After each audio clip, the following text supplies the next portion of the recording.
Muy buenos días con todos.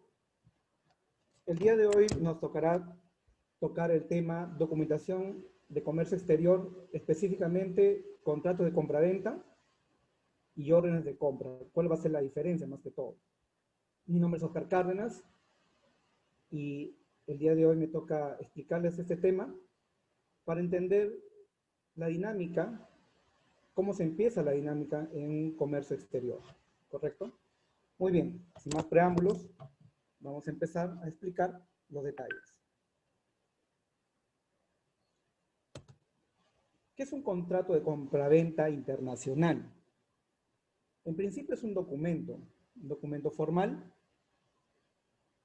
que establece un acuerdo entre dos empresas ubicadas en distintos países.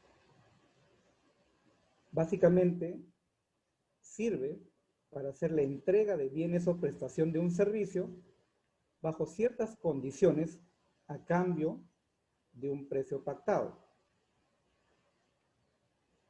Pero ¿por qué se hace un contrato de compraventa? Para garantizar expresamente el cumplimiento de lo acordado. Y este es un aspecto muy importante y clave que rige las negociaciones a nivel internacional, que se requiere de un documento, sea digital o firmado o impreso, impreso, dicho, valga la redundancia, que esté definido y debidamente firmado por ambas partes. En principio, establece que las condiciones para que se puedan realizar las operaciones comerciales entre el proveedor y el comprador, ¿correcto? Y este documento se da después de haber hecho negociaciones que partieron desde una solicitud, ¿no? Una solicitud de cotización por parte del comprador, donde establece qué es lo que desea y en qué condiciones, de alguna forma, y el vendedor indica sus condiciones del producto, precio, condiciones de compra, condiciones de pago, etcétera, etcétera, etcétera. Entonces, este documento se da después de haber hecho toda una serie de negociaciones. No es un documento que nace a priori en una negociación, ¿no? Es la parte final de una negociación.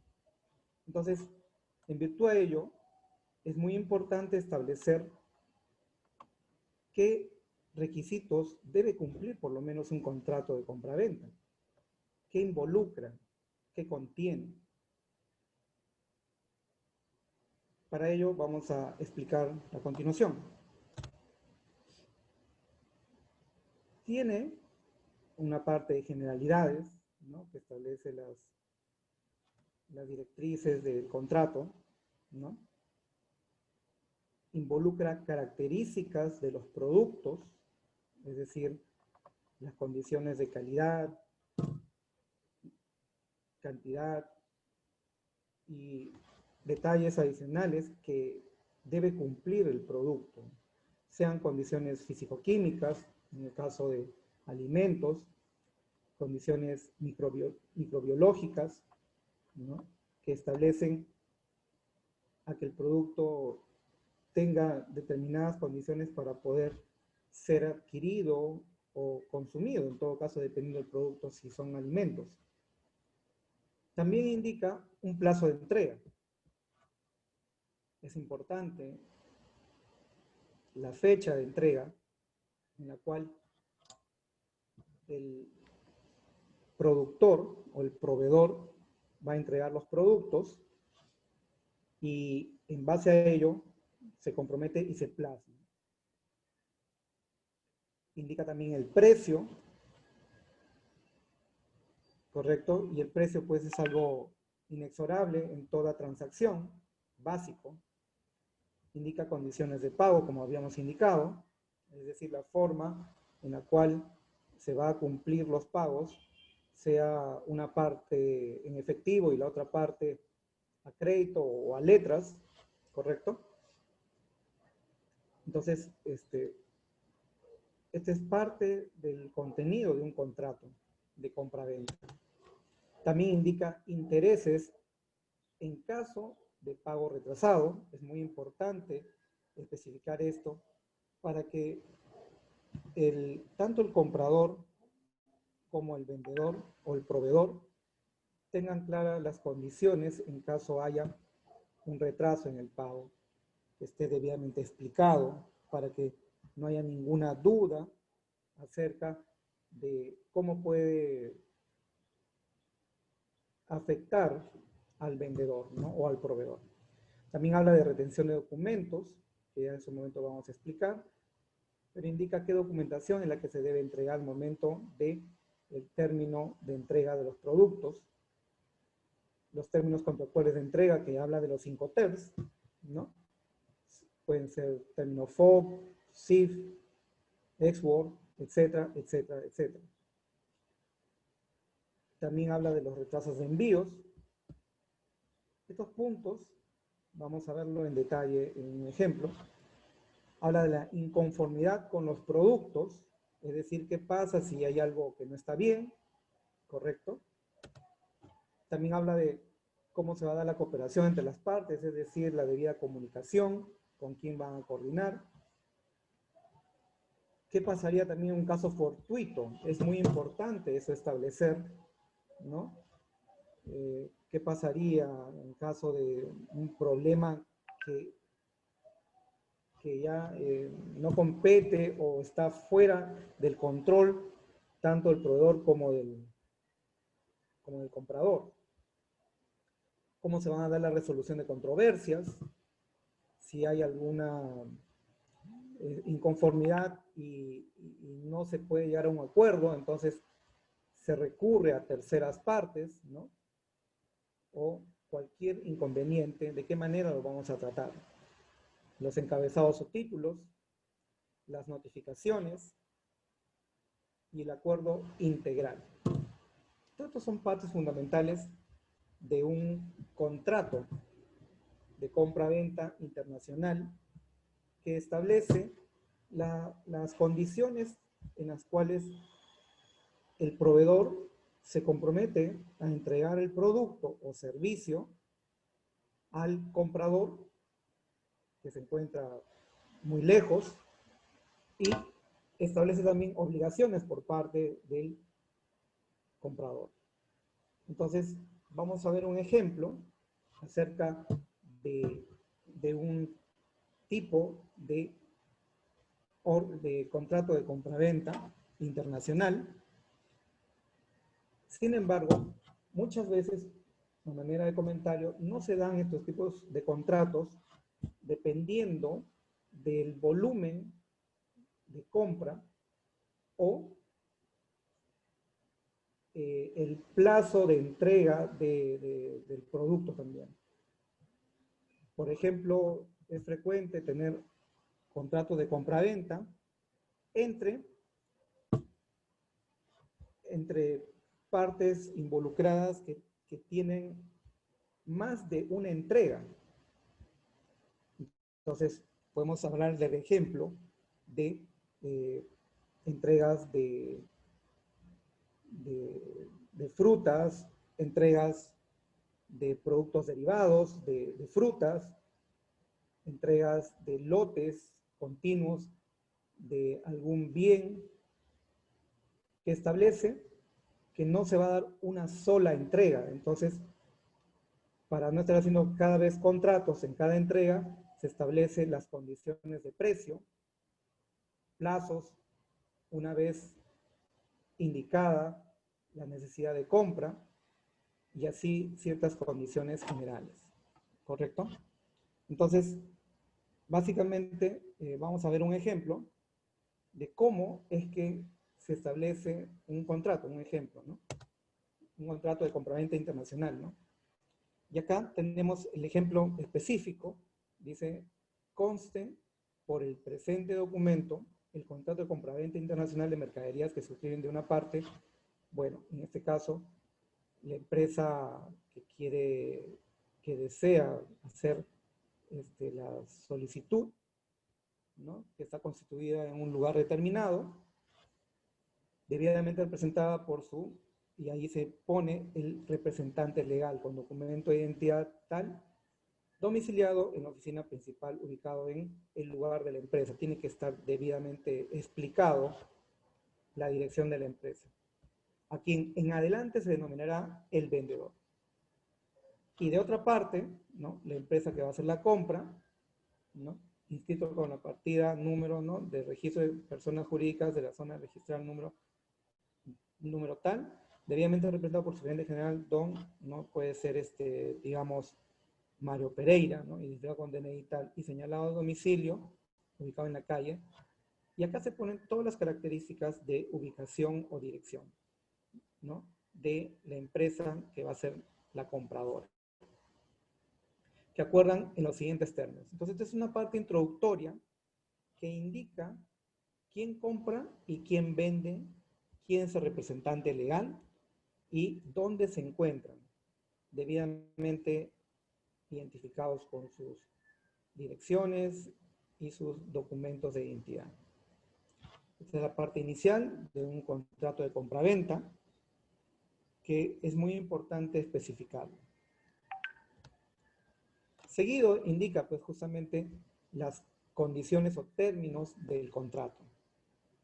Entonces acá se indica básicamente la cláusula primera, generalidades.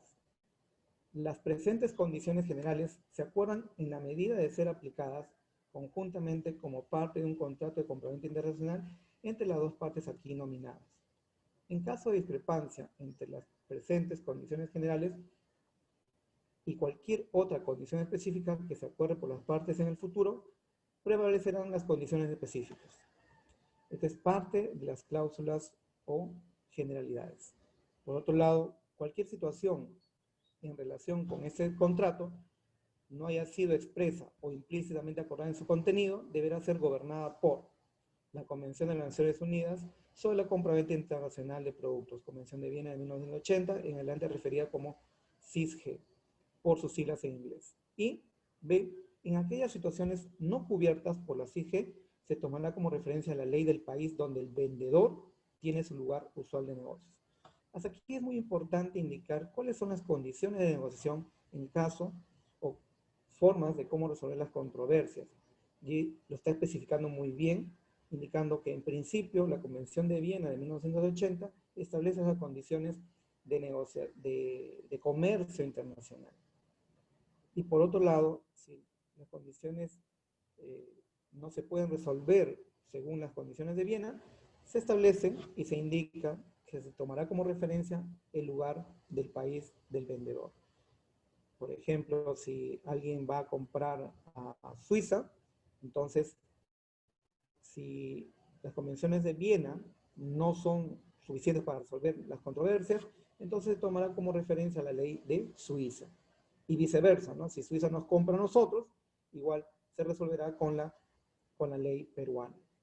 Por otro lado, también indica cualquier referencia que se haga a términos del comercio, como FOB, CIF, SWOT, FCA, etc., estará entendida en relación con los llamados Incoterms, publicados por la Cámara de Comercio Internacional. Entonces, acá indica que los Incoterms son los generalmente utilizados de acuerdo a la Cámara de Comercio Internacional. No va a ser un Incoterms según el país de origen o el país de llegada del producto o el servicio u otro país tercero, sino según la Cámara de Comercio Internacional. Y acá lo importante de esta documentación es que establece cuáles son los documentos, parámetros o condiciones de referencia en general. Por otro lado, también indica cualquier referencia que se haga a la publicación de la Cámara de Comercio Internacional se entenderá como hecha a su versión actual al momento de la conclusión del contrato. Entonces, en principio, indica que debemos cumplir también cualquier modificación o establecimiento por parte de la Cámara de Comercio Internacional. Entonces, para lo cual debemos estar muy atentos a ello. Seguido, indica, ninguna modificación hecha a este contrato se considerará válida sin el acuerdo por escrito entre las partes. Es decir, si se quiere modificar el contrato, en principio, ambas partes tienen que estar de acuerdo y debidamente evidenciada. No puede haber que una de las partes modifique el contrato y haga prevalecer por su lado que avisó o indicó que iba a hacer tal cosa. Al contrario, si va a haber una modificación, ¿no?, o un adicional a las condiciones, entonces una de las partes tiene que avisar a la otra para que le dé su confirmación y finalmente validen ambas mediante una firma de un nuevo contrato. Por otro lado, se establecen las características de los productos, donde se explica y dice, cláusula segunda, es acordado por las partes que el vendedor venderá los siguientes productos y se pone los productos, ¿no? Por ejemplo, manteca de cacao o equipo de torno específico, ¿no? Y el comprador pagará el precio de dichos productos de conformidad con el artículo tal, es decir, que ya se explicó anteriormente, ¿no?, donde se especifica justamente el precio. 2.2, también es acordado que cualquier información relativa a los productos descritos anteriormente referente al uso, peso, dimensiones, ilustraciones, no tendrán efectos como parte del contrato a menos que esté debidamente mencionado en el contrato. Es decir, todas las características que deseamos que se evidencien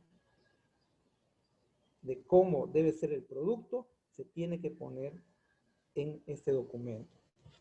Entonces, que habla justamente, ya sea de dimensiones, alguna ilustración o peso o forma de uso, tiene que estar debidamente explicado en esta cláusula.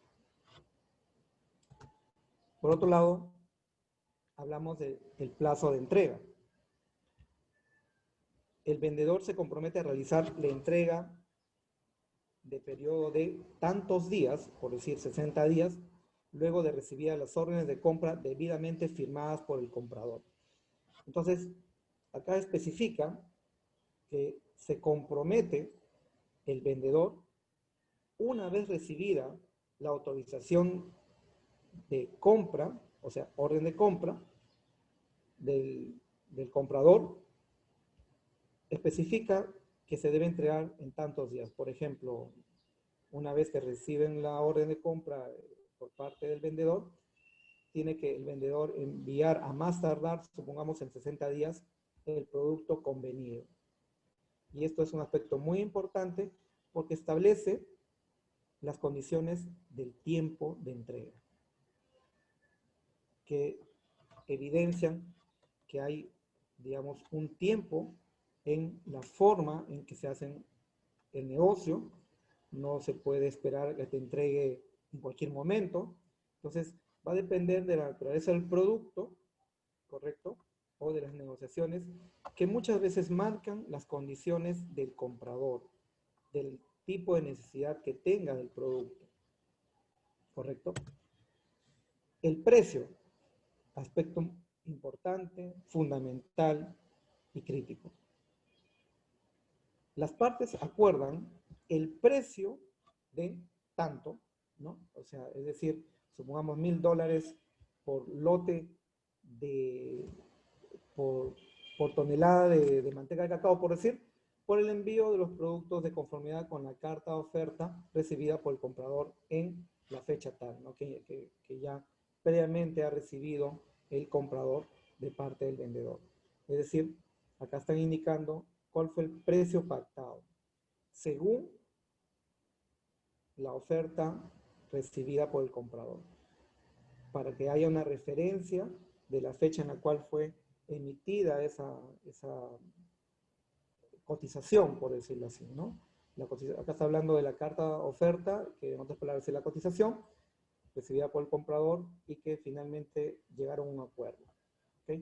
A menos que se mencione de otra forma por escrito, los precios no incluyen impuestos, aranceles, costo de transporte, cualquier otro impuesto. Acá está especificando que solamente se habla del producto, el precio del producto en lugar de despacho. O sea, el precio del vendedor. ¿Ok? Entonces, el precio ofrecido con mayor frecuencia es sobre la base de Incoterm FOB, Free on Board, si el envío se hará por vía marítima, o FCA, Free Carrier, transportación principal sin pagar, si se hará con otra modalidad de transporte. Entonces, esto es muy importante en las negociaciones internacionales, en que se debe explicar cuál es la referencia del precio que se hace para un producto a nivel internacional. Hay condiciones o Incoterms que marcan el precio, ¿no? Normalmente se puede decir $10,000 precio FOB, ¿no? $10,000 FOB, que es mejor, como indica acá, ¿no? Que es enviado por vía marítima, pero puesto en el puerto del vendedor, ¿no? Desde allí ya se hará cargo la empresa compradora, ¿no? Entonces, esto es muy importante especificar dentro del precio para que no haya ninguna duda de que me dijiste tal precio, pero no me has dicho dónde, yo creí que me lo ibas a poner en mi empresa. Entonces, es muy importante explicar este aspecto. Luego, tenemos condiciones de pago. Las partes han acordado que el pago del precio o de cualquier otra suma adecuada por el comprador al vendedor deberá realizarse por pago adelantado equivalente al 50% de la cantidad debitada precio al embarque de los productos y el restante 50% después de 15 días de recibidos los productos por parte del comprador. Entonces acá es un hecho habitual que se paga una vez confirmado, ¿no?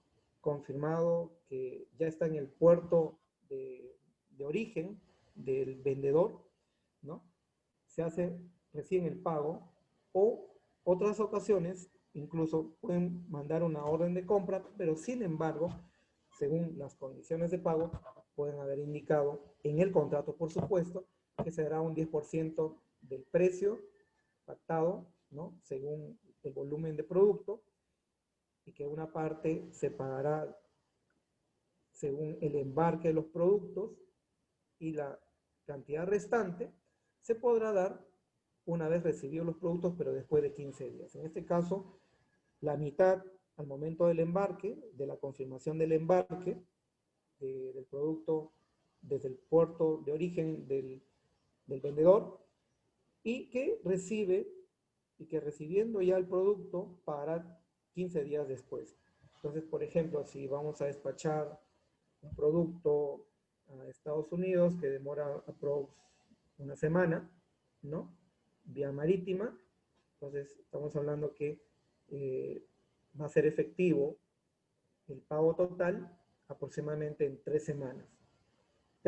Bueno, en todo caso 21, 22 días aproximadamente después de haber enviado el producto desde el puerto local, ¿no? Si es que el caso se vende desde Perú a Estados Unidos. Entonces, las cantidades adeudadas serán acreditadas salvo otra condición acordada por medio de transferencia electrónica a la cuenta del banco del vendedor en su país de origen. Y el comprador considerará haber cumplido con sus obligaciones de pago cuando las sumas adecuadas hayan sido recibidas por el banco del vendedor y éste tenga acceso inmediato a dichos fondos. Entonces, esto también implica que se terminó de pagar o se pagó una parte, se hizo efectiva una vez confirmada la recepción en el banco de la empresa, vendedora, ¿no? Por ejemplo, si una empresa de Perú le vende a Estados Unidos, la empresa de Estados Unidos hará la transferencia mediante su banco al banco peruano, pero algunas oportunidades esa transferencia demora. Por tanto, viendo estas condiciones, todavía no se ha cumplido con sus obligaciones. Si bien es cierto, ya avisó la empresa compradora de Estados Unidos que ya hizo el pago o la transferencia, no se confirma esto hasta que el banco del país receptor, en este caso el país vendedor, no confirme que ya recibió los fondos o se vean debidamente en la cuenta del banco del vendedor. Entonces esto es muy importante establecerlo porque pueden ocurrir X motivos por los cuales una empresa o un banco no puede hacer transferencias todavía. Por tanto, estos términos de contrato establecen que mientras no estén en las cuentas de la empresa vendedora, no se ha realizado dicho pago. Por otro lado, también tenemos interés en caso de pago retrasado, ¿no? Si una de las partes no paga las sumas de dinero en la fecha acordada, la otra parte tendrá derecho a intereses sobre la suma por el tiempo que debió incurrir el pago y el tiempo en que efectivamente se pague, equivalente al 1% por cada día de retraso, hasta un máximo por cargo de retraso de 15% del total de este contrato. Esto es un ejemplo para indicar en caso haya un retraso en los pagos, pero va a depender, como indicamos, de las condiciones o términos de contrato, producto de las negociaciones que se han llegado. Esto involucra, básicamente, cómo es que se han negociado en la venta, en la compra-venta de un producto específico, de las penalidades o riesgos que involucre al comprador incluso, que establece precisamente que cumpla justamente el pago, ¿no? Es una forma de asegurarse por parte del comprador que por parte del vendedor que el comprador no le va a atrasar en sus operaciones financieras. Pero como indiqué, dependerá de las condiciones, de las negociaciones que hayan llegado y las condiciones del contrato. Entonces, también tenemos retención de documentos, que habla de las partes han acordado que los productos deberán mantenerse como propiedad del vendedor hasta que se haya completado el pago del precio por parte del comprador. Este es un hecho usual que indica que la propiedad del producto no se transfiere hasta que no se haya terminado de hacer el pago respectivo. Y esto es muy importante establecerlo porque indica precisamente la garantía que tiene el vendedor de que le puedan pagar. Y de esa manera, recién hecho el pago respectivo, es que hace la transferencia de propiedad debida, ya sea con las facturas u otro documento que acredite que el vendedor ya es propietario, que el comprador es totalmente propietario. ¿Correcto? Entonces, en principio, estos documentos son muy importantes para que se establezcan las debidas condiciones de negociación. Por otro lado, también tenemos término contractual de entrega. Acá ya hablamos de los Incoterms. Indica, las partes deberán incluir el tipo de Incoterms acordado, señalando con detalle algunos aspectos que se deba dejar claro o que decidan enfatizar. Por ejemplo, si se opta por las condiciones de entrega en la fábrica, es conveniente aclarar que el costo y la responsabilidad de cargar la mercadería al vehículo corresponde al comprador.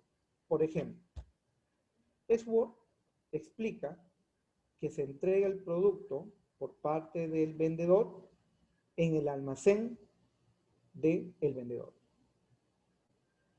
y que la carga o estiba del producto hacia el vehículo que va a transportar a el puerto de origen hacia el puerto de destino, en el caso, por ejemplo, que Perú le venda algo a Estados Unidos, entonces está hablando que el transporte que va a llevar del puerto, un puerto que pueda estar fuera de Lima, al puerto de destino, que es en el Callao, por ejemplo, entonces esto corre por parte del comprador. Los gastos incurre el comprador. Incluso se establece que los riesgos de que se pueda caer producto de la estiba o manipulación corren por parte del comprador. Incluso indica, hay que recordar que una operación adicional involucra no solo costos como el pago a cargadores, sino también conlleva un riesgo intrínseco en caso de daño de la mercadería durante el proceso de carga. Aunque las condiciones de Incoterms son claras, es recomendable discutir y aclarar estos detalles, ya que puede haber desconocimiento de una de las partes. Es decir, que por más que se establezca que ya es conocido mundialmente los Incoterms, se detalla de todas maneras para que no haya ninguna duda al respecto y que todo esté escrito. Y como indicábamos, dependiendo de los términos de contrato, es decir, en este caso, qué tipo de Incoterm ha marcado nuestra negociación, se trabajará y se plasmará en el documento de contrato. Por otro lado, también tenemos retraso de envíos. ¿Qué pasaría en caso de un retraso de envíos, ¿no? Indica, el comprador tendrá derecho a reclamar al vendedor el pago de daños equivalentes al 0,5% del precio de los productos por cada semana de retraso, a menos que se comuniquen las causas de fuerza mayor por parte del vendedor al comprador. Entonces acá también está involucrando o está indicando el comprador sus condiciones en caso haya un atraso en la entrega. Y es justo, ¿no? Entonces todos estos aspectos se valoran o se pone, digamos, una cantidad que dependerá de la negociación, el riesgo que le involucre un atraso al comprador, etcétera, etcétera, etcétera. ¿Correcto? También tenemos inconformidad con los productos. ¿Qué pasa en caso el producto no llegue o no nos parezca que está bien? El comprador examinará los productos tan pronto como le sea posible luego de llegados a su destino y deberá notificar por escrito al vendedor cualquier inconformidad con los productos dentro de los 15 días desde la fecha en que el comprador descubra dicha inconformidad y deberá probar al vendedor que dicha inconformidad con los productos es la sola responsabilidad del vendedor. Entonces, acá está indicando que hay un plazo de aviso dentro de los 15 días. Otros pueden optar por 7 días, un mes, dependerá de las condiciones de negociación. Entonces, en cualquier caso, el comprador no recibirá ninguna compensación por dicha inconformidad si falla en comunicar al vendedor dicha situación dentro de los 45 días contados desde el día de llegada de los productos al destino acordado. Como indicamos, este es otro plazo dentro de los términos de negociación. Pero que es importante establecerlos para que mantengamos la garantía tanto del pago como de la compra. Los productos se recibirán de conformidad con el contrato a pesar de discrepancias menores que sean usuales en el comercio del producto en particular. Si dicha inconformidad es notificada por el comprador, el vendedor deberá tener las siguientes opciones. Acá se establece cómo se va a proceder en caso de una conformidad. Por ejemplo, reemplazar los productos por productos sin daños, sin ningún costo adicional para el comprador. O reintegrar al comprador el precio pagado por los productos sujetos a inconformidad.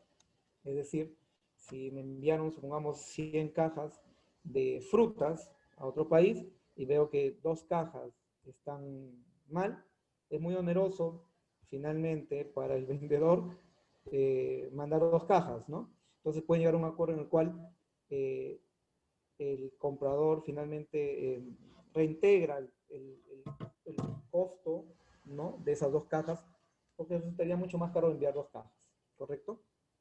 Es un ejemplo. Como indicamos, esto son condiciones de negociación, pero que son muy importantes tenerlos al momento de una compra-venta internacional. Por otro lado, establece la cooperación entre las partes, donde indica que el comprador deberá informar debidamente, inmediatamente, al vendedor de cualquier reclamo realizado contra el comprador de parte de los clientes o de terceras partes en relación con los productos enviados o sobre los derechos de propiedad intelectual relacionados con estos.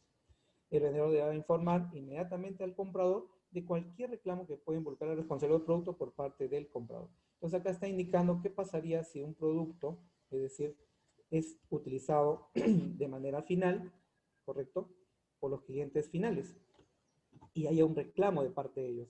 Está estableciendo que se compromete el comprador a poder resolver también estas dudas o inconvenientes, ¿no? Entonces, acá está indicando que ambos se pondrán de acuerdo para poder resolver, ¿correcto? También indica caso fortuito, ¿no?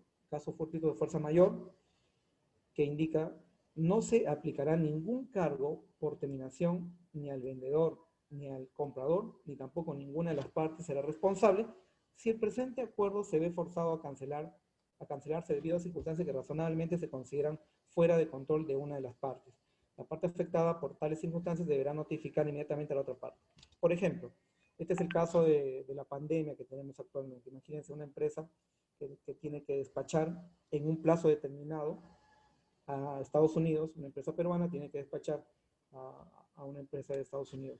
Y ya se establecieron las condiciones de contrato. Por ejemplo, que se debe despachar 15 días máximo de recibir la orden de compra.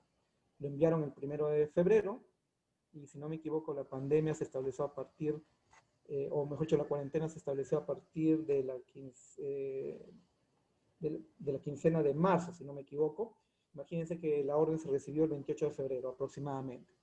Entonces la empresa está obligada a despachar aproximadamente entre el 15, el 6 o el 17 de marzo, máximo.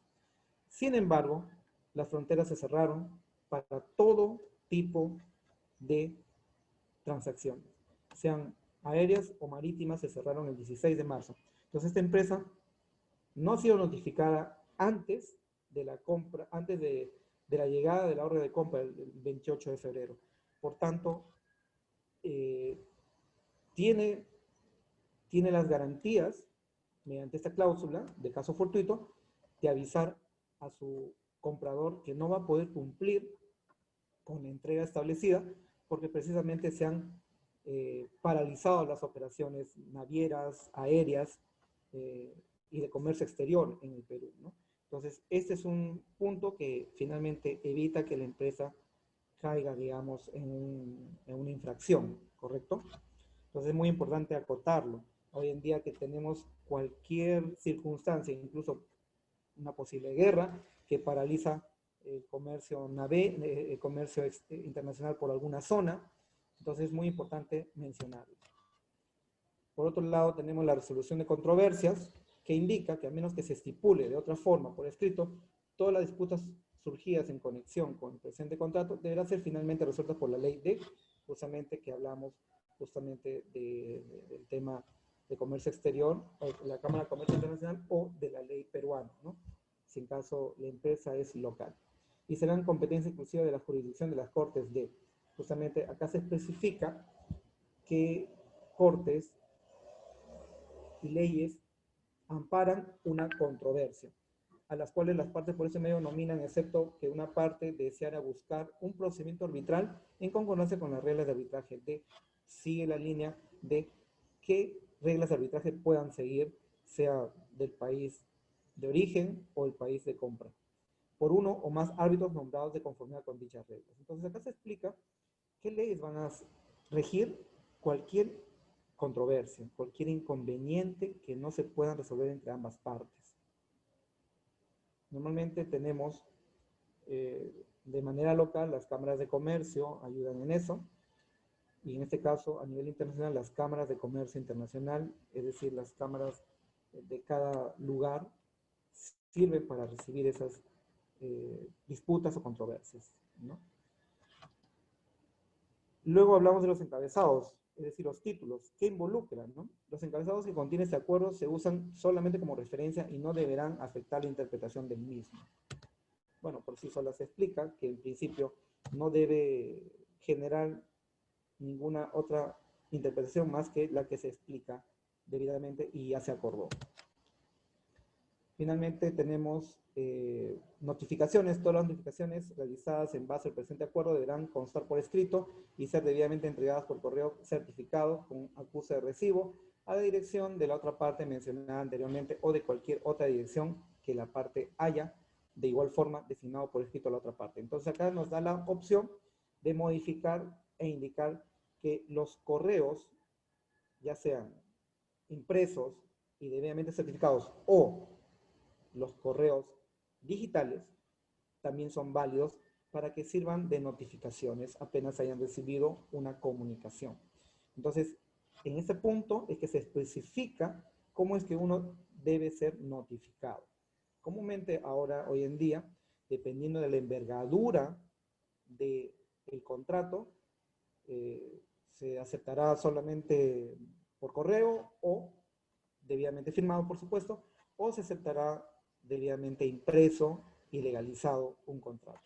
dependerá de la envergadura de lo que se compra. Por último, el acuerdo integral, que indica que este acuerdo constituye el entendimiento integral entre las partes. No deberá realizarse cambios o modificaciones de cualquiera de los términos de este contrato, a menos que sea modificado por escrito y firmado por ambas partes. En señal de conformidad con todos los acuerdos pactados en el presente contrato, las partes suscriben este documento en la ciudad de, por ejemplo, de Lima, a los 18 días del mes de septiembre, supongamos, ¿no? Del 2020. Y acá se pone la firma del vendedor y la firma del comprador debidamente con sus sellos respectivos. Entonces, esta es la parte de los contratos que marcan cómo se debe realizar los acuerdos internacionales. Son documentos válidos siempre y cuando hayan sido debidamente firmados o acordados, como se indica en las cláusulas de notificaciones. Entonces, en principio, es muy importante tener en consideración estos puntos que finalmente dan esa garantía de que el comercio internacional va a ser válido. Sin embargo, como se mencionó anteriormente, tenemos que la orden de compra o venta internacional es un documento para lotes más periódicos, más frecuentes, más pequeños, pero que se rigen según el contrato de compra-venta internacional. Entonces, es un documento mucho más sencillo, más práctico, pero que sirve básicamente para generar las entregas de lotes pequeños, ¿no? Relativamente, pero que se rigen dentro de una orden de, un contrato de orden de compra internacional. Entonces, en una orden de compra-venta se especifica el lugar y fecha, datos generales del comprador, datos generales del proveedor, la cantidad de mercancía, las características de la mercancía o producto, el precio unitario, condiciones de entrega, condiciones de pago y algunas observaciones. Que normalmente en las observaciones se ponen las condiciones de calidad del producto o embalaje incluso, ¿no? Entonces, esto es muy, muy importante considerar cuál es la diferencia entre una orden de compra y una orden de compra o venta y un contrato de compra-venta internacional, que considerando la frecuencia de abastecimiento que se requiere, es que una orden o un contrato de compra-venta va a marcar las pautas y condiciones para negociaciones frecuentes, a diferencia de una orden de compra-venta que establece precisamente dentro del marco del contrato que se envíen lotes pequeños del total o volumen pactado en general. Entonces vamos a ver un ejemplo de una orden de compra de venta para que se vea la diferencia.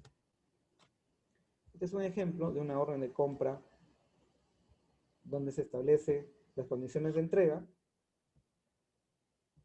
Acá está la fecha de envío, 14 de enero. La empresa del comprador, ¿no? Despensa Peruana es el comprador. La empresa que vende es Compañía de Galletas Noel de Colombia.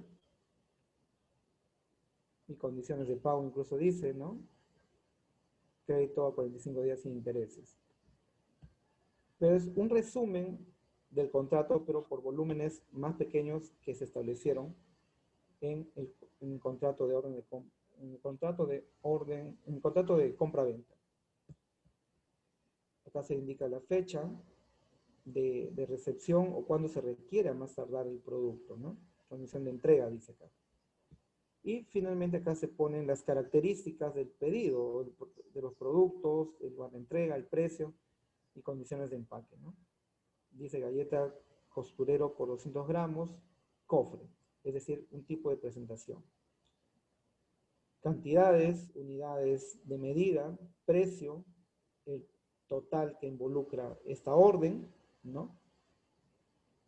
El precio neto y finalmente la venta neta, ¿no? Que establece esta cantidad. Entonces, vemos que la diferencia es la periodicidad que involucra el abastecimiento de productos entre un contrato y una orden de compra o venta. Pero sin embargo, la orden de compra o venta se enmarca dentro de un contrato de compraventa internacional, dependiendo de la rigurosidad legal que establezca también la empresa, ¿no? Es un documento mucho más sencillo, más resumido, una orden de compra, que un contrato. Entonces, hasta aquí, acá tenemos otro ejemplo también, ¿no? Algo muy práctico que normalmente se establece como formato dentro de la organización, sea la organización compradora, ¿no? Entonces, en principio, es importante tener claro los precios, las condiciones de despacho, los términos de pago, la dirección a la cual se debe comunicar y otros detalles adicionales, ¿no?, que hay que establecer en la orden de compra. Muy bien, si tienen alguna pregunta al respecto acerca de los documentos que involucra la documentación de exportaciones, en este caso de orden de compra o contrato de compra-venta, gustoso estoy disponible para poder absolverles.